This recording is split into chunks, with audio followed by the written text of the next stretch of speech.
ভাবুন তো, আপনি সমুদ্রের মাঝখানে একটি নৌকায় আছেন, চারপাশে শুধু নীল পানি। হঠাৎ আপনার চোখে পড়ল বিশাল কয়েকটি স্পাম ওয়েল, কিন্তু তারা সাঁতার কাটছে না, শিকারও করছে না, বরং পানির মধ্যে একদম সোজা হয়ে দাঁড়িয়ে আছে। প্রথম দেখলে মনে হবে যেন কোনো রহস্যময় আচার চলছে। কেউ কেউ হয়তো ভাবতে পারেন এরা কি একে অপরের সঙ্গে কোনো গোপন সংকেতের আদান প্রদান করছে। শুনতে সিনেমার গল্প মনে হলেও এই ঘটনাটি কিন্তু বাস্তব। ফরাসি ফটোগ্রাফার ও চলচ্চিত্র নির্মাতা স্টেফান গ্রানজিতো স্পাম অয়েল নিয়ে একটি ফটোশুট তৈরির সময় ঠিক এমনই অবিশ্বাস্য দৃশ্য ক্যামেরাবন্দি করেন। আর বিজ্ঞানীরা যখন এর আসল কারণ জানলেন, তখন সেটি আরো অবাক করার মতো ছিল। পৃথিবীর প্রতিটি প্রাণীর বিশ্রাম দরকার। ছোট্ট একটি পোকা থেকে শুরু করে বিশাল হাতি, সবাই কোনো না কোনোভাবে ঘুমায় বা বিশ্রাম নেয়। কেউ দিনে কয়েক ঘন্টা ঘুমায়, আবার গৃহপালিত বিড়ালের মতো কিছু প্রাণী দিনের বেশিরভাগ অংশই ঘুমিয়ে কাটায়। কিন্তু তিমিদের বিশ্রামের পদ্ধতি সম্পূর্ণ আলাদা। তারা বিছানায় শোয় না, মাটিতেও থাকে না, বরং সমুদ্রের মাঝখানে ধীরে ধীরে ভেসে থাকে।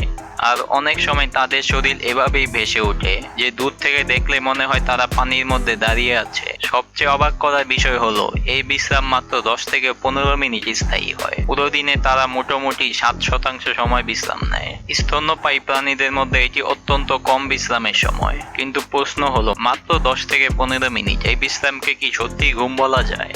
আমরা যখন ঘুমাই আমাদের মস্তিষ্কের বেশিরভাগ অংশই বিশ্রামে চলে যায়, কিন্তু তিমির ক্ষেত্রে ব্যাপারটা সম্পূর্ণ ভিন্ন। বিজ্ঞানীদের ধারণা বিশ্রামের সময় তাদের মস্তিষ্কের এক পাশ ঘুমায় আর অন্য পাশ পুরোপুরি সচেতন থাকে। অর্থাৎ তারা বিশ্রাম নিলেও পুরোপুরি অচেতন হয় না। চারপাশে কোনো বিপদ আছে কিনা সেটি সবসময় নজরে রাখে, কারণ সমুদ্রে কখন যে শিকারী এসে পড়বে তার কোনো নিশ্চয়তা নেই। এত বড় প্রাণী হয়েও তাদের সবসময় সতর্ক থাকতে হয়। কিন্তু এটাই একমাত্র কারণ নয়, আসল সমস্যাটা আরো বড়। আমরা মানুষ যখন ঘুমাই তখন শ্বাস নেওয়ার কথা আলাদাভাবে ভাবতে হয় না, আমাদের শরীর নিজে থেকে সেই কাজ করে থাকে। কিন্তু তিমিদের ক্ষেত্রে বিষয়টা একেবারেই আলাদা। তারা মাছ নয়, তারা স্তন্যপায়ী প্রাণী, অর্থাৎ তাদেরও আমাদের মতো বাতাস থেকে অক্সিজেন নিতে হয়। তাই প্রতিটি শ্বাস তাদের নিজের নিয়ন্ত্রণে নিতে হয়। যদি তারা মানুষের মতো গভীর ঘুমে চলে যায়, তাহলে সময় মতো পানির ওপর উঠে শ্বাস নিতে পারবে না, আর সেটি তাদের জন্য প্রাণঘাতী হতে পারে। এ কারণেই তিমি কখনো দীর্ঘ সময়ের জন্য অচেতন হয়ে ঘুমায় না। এবার শুনুন আরো অবিশ্বাস্য একটি তথ্য। তিমিরা শুধু কখন শ্বাস নেবে সেটাই নিয়ন্ত্রণ করে না, তারা চাইলে শরীরের কোন অঙ্গে কতটা অক্সিজেন যাবে সেটাও নিয়ন্ত্রণ করতে পারে। ধরুন বিশ্রামের সময় তাদের পাকস্থলী কোনো কাজ করছে না, তাহলে সেখানে অতিরিক্ত অক্সিজেন নষ্ট করার কোনো দরকার নেই, বরং সেই অক্সিজেন পাঠানো হয় মস্তিষ্ক আর সাঁতারের জন্য দরকারি পেশিতে। অর্থাৎ তাদের শরীর যেন নিজে থেকে ঠিক করে দেয় কোথায় কতটা অক্সিজেন লাগবে। সমুদ্রের নিচে প্রতিটি শ্বাসই মূল্যবান, তাই শক্তি আর অক্সিজেন দুটাই খুব হিসেব করে ব্যবহার করতে হয়। কিন্তু এখানেই আরেকটি রহস্য, যদি সবসময় শিকারীর ভয় থাকে তাহলে তারা আরো গভীরে গিয়ে ঘুমায় না কেন? এখানেই অনেকের মনে এই প্রশ্নটা আসে, যদি শিকারীর ভয় থাকে তাহলে তিমিরা আরো গভীরে গিয়ে ঘুমায় না কেন? প্রথমে শুনলে ব্যাপারটা একদম যৌক্তিক মনে হয়, গভীর সমুদ্রে গেলে তো নিরাপদ থাকার কথা। কিন্তু বাস্তবে ঠিক তার উল্টো, কারণ ঘুমানোর সময় তিমিকে কয়েক মিনিট পর পর পানির উপর উঠে শ্বাস নিতে হয়। তাই খুব গভীরে চলে গেলে সময় মতো উপরে ফিরে আসা কঠিন হয়ে যাবে। আর একবার শ্বাস নিতে দেরি হলে সেটা তাদের জীবনের জন্য মারাত্মক বিপদ ডেকে আনতে পারে। তাই তিমিরা কখনো গভীরে গিয়ে বিশ্রাম নেয় না। তাহলে কি তারা হাঙ্গরকে ভয় পায়? অনেকেই ভাবেন গ্রেট হোয়াইট শার্ক হয়তো ঘুমন্ত তিমির সবচেয়ে বড় শত্রু, কিন্তু সত্যি বলতে সেটা পুরোপুরি ঠিক নয়। গ্রেট হোয়াইট শার্ক সাধারণত এমন গভীর এলাকায় বেশি সময় কাটায় না যেখানে বিশ্রামরত স্পাম অয়েল থাকে না, তাই ঘুমের সময় তাদের সঙ্গে মুখোমুখি হওয়ার সম্ভাবনা তুলনামূলক কম। কিন্তু সমুদ্রের এমন আরেক শিকারী আছে যার নাম শুনলেই অনেক প্রাণী সতর্ক হয়ে যায়, সেটি হলো অর্কা, অর্থাৎ কিলার ওয়েল। কিলার ওয়েলের সামনে তিমিরাও সতর্ক।